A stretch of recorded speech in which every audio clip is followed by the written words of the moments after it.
here, and this is my long-awaited surgical / TTC update. First off, I want to apologize for it taking me so long. I wanted to wait until my follow-up appointment, which got pushed back, and I'll tell you why. And then I got everything filmed, and my file's corrupted, so now I'm filming again for you. So I'm just going to jump right into it, and I guess I'll start off with kind of like, if you haven't seen my last TTC update, which I will link below, I'm going to explain to you what I talked about in that one. So that cycle I had a follicle scan done on cycle day 12 and cycle day 14, and on cycle day 14 the doctor decided that that cycle was pretty much a no-go. We could still try on our own, but the follicles weren't maturing enough to ovulate. So, and there were a ton of follicles in my ovaries, so much so that they were overcrowded, and that was pretty much what was causing the follicles not to be able to mature properly.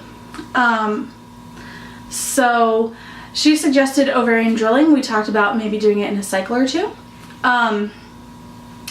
So we're like, okay, kind of, you know, a little bummed out by that appointment. Went home, still tried everything on our own anyway. We did not get pregnant, obviously. So around cycle day 55, I ended up calling the doctor and saying, hey, Shark Week still has not come yet. I think I need help bringing this on. And she said, okay. And she prescribed Provera for me, so I took that for 10 days. And then at cycle day, so that cycle ended up being 70 days. So when Shark Week came, I called my doctor and said, hey, it's cycle day 1. Let's do Femara this cycle, and let's go ahead and set up some follicle scans, and life's good. And my nurse from my fertility specialist said, no, do not take your Femara. We are going to go ahead and do ovarian drilling. And I was like, but I thought I had another month. So we went ahead and set all of that up, and even though it's like, well, it's been a month now. Today is March 18th, and I had my surgery on February 18th. So the plan was to go in and 1, drill my ovaries, and 2, take a look around to check to see if I had a polyp, because my cycle day 14 scan from the previous cycle showed that I might have a polyp in my uterus, and they wanted to check that out and make sure. So that's what the plan was. What happened was she went in, she drilled my ovaries. That came out beautifully, everything looked great. Sorry,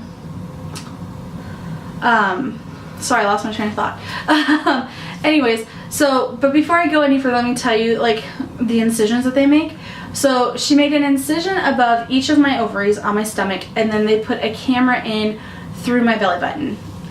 So she took the camera from my belly button up through my cervix to check out my uterus. She ended up finding 4 polyps in there. Some she could cut out, but the others had to be scraped out. So she basically described it as doing a DNC, like when a woman has a miscarriage, and they scraped out everything in my uterus. I did get to see some really neat pictures of my uterus and of my ovaries, so I got to see what the polyps looked like beforehand. And they weren't really big, but they were just really stuck.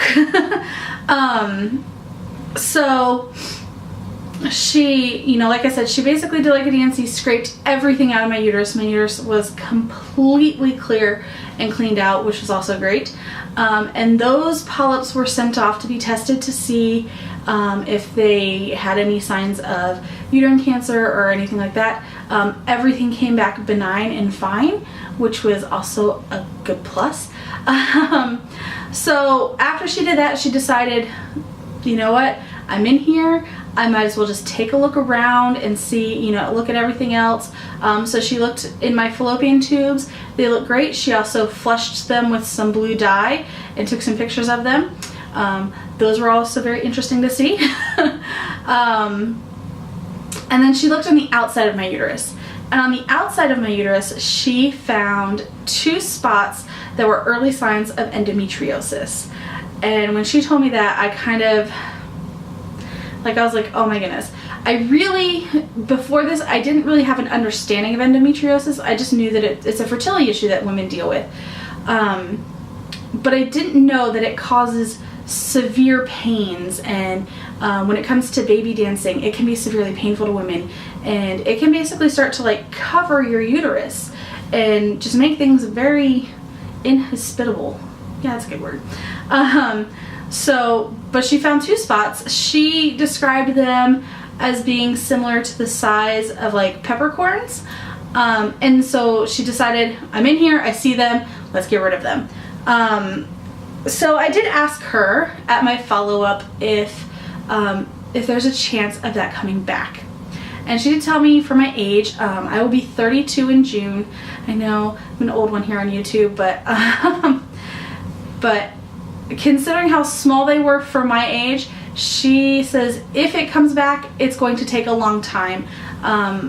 But she doesn't see it coming back anytime soon if it does. So hopefully it does not. She said that the earliest she would probably really start to worry about if there's any more is in 5 to 6 years. So that's great. So all of that happened. She did tell me once I came out of recovery, however, I don't remember having conversations with her at all at the hospital. I do remember feeling very good and asking my husband about owls and polka dots on the walls, and him telling me that those were not there and that I was going crazy. But let me tell you, I asked 3 nurses, and yes, there were orange, green, and brown polka dots on the walls of my room with matching owls. So I'm good.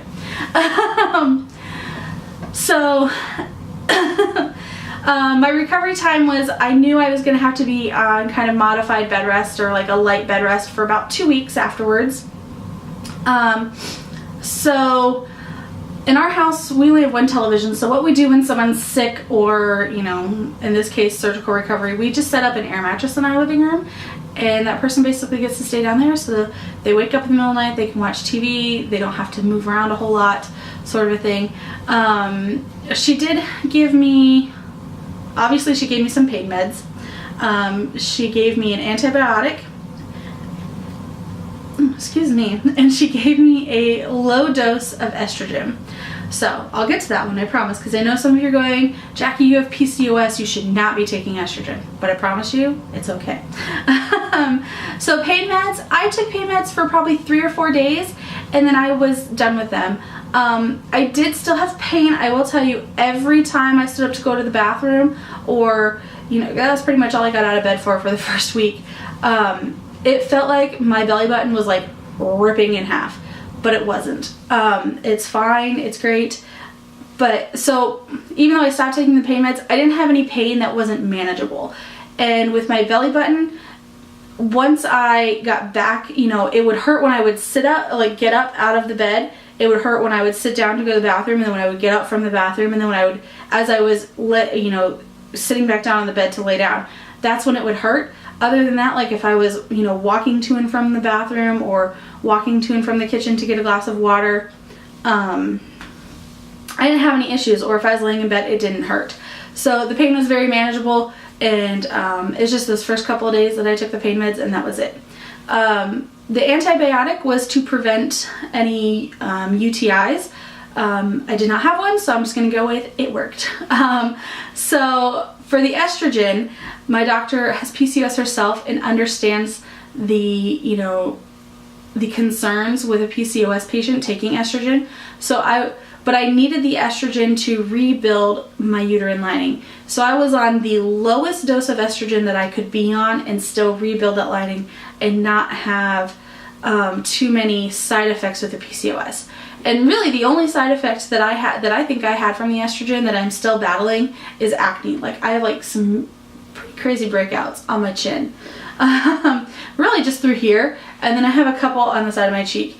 And that's about it, but that's, I mean, it's acne, it's part of having PCOS, it's part of being a woman. It's, in my opinion, kind of manageable.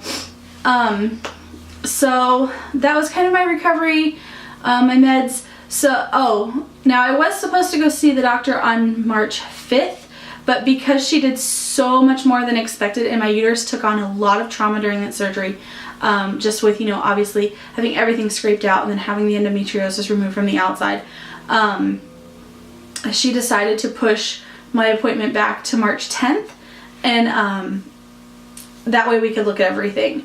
So that's why, you know, my recovery took me a little while, but definitely halfway through the second week, I was getting around on my own very well, up and down the stairs, just fine. And after two weeks after my surgery, I was able to leave the house, and, you know, I was able to go to the store with my husband. As long as it was a short trip, then I was fine.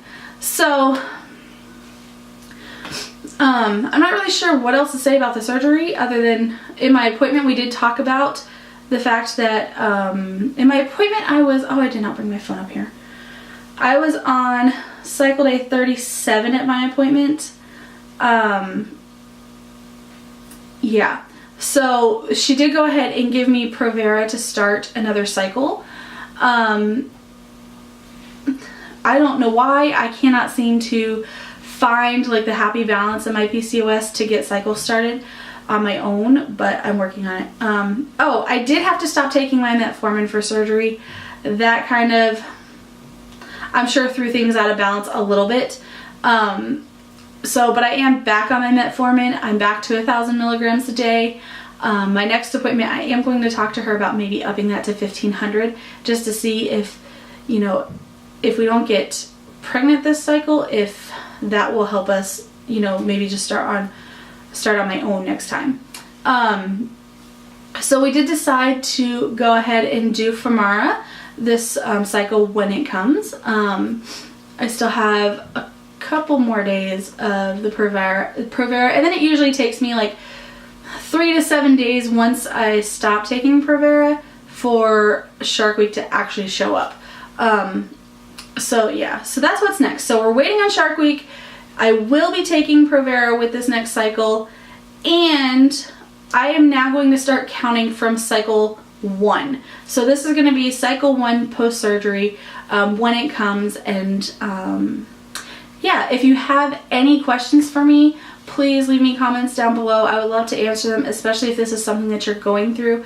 I know I kind of word vomited everything out, but I wanted to get you guys all of the information that I could as to how my surgery went and what my surgery was and that sort of stuff. I know, like, on Instagram I posted like, hey, having surgery today, da, da, da, da, and people are like, what are you talking about?